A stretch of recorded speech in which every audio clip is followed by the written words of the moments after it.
¿Qué tal estáis, chavales? Estamos en un nuevo vídeo de FIFA 19 y como estáis viendo vamos a hacernos la mejora TOTS de la Liga Santander. Nos va a salir un TOTS de la Liga Santander garantizado, hay bastantes cositas. No voy a decirlas hoy, a ver si hoy no gafo, pero bueno. También os digo, me sale prácticamente gratis porque Ederson, Fabinho, Company son intransferibles. Neto también, Savic, Jiménez y Estuani. Esta os sirve como forma si queréis hacerlas con Estuani, os vale 70.000 monedas. Y cuidado porque los jugadores los están monopolizando todos, los de la Liga Santander.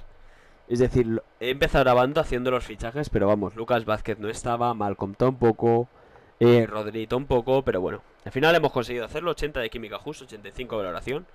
Así que bueno, lo entregamos y vamos a ver qué nos sale. Por cierto, me quedan monedas para hacerme los partidos de Marquesina.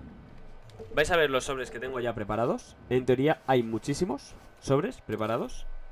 Tenemos 18 sobres.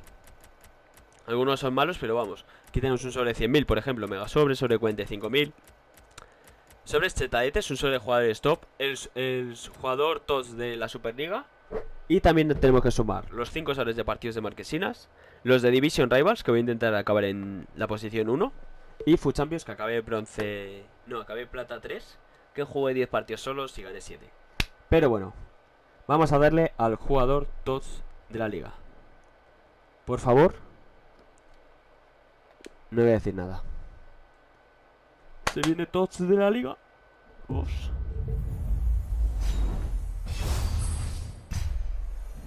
Español. Delantero centro. Borja Iglesias.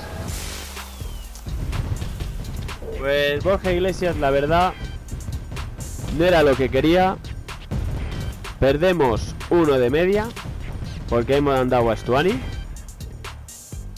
Pero bueno, voy a ver las estadísticas de Borja Iglesias. 3 de pierna mala y 3 de skills.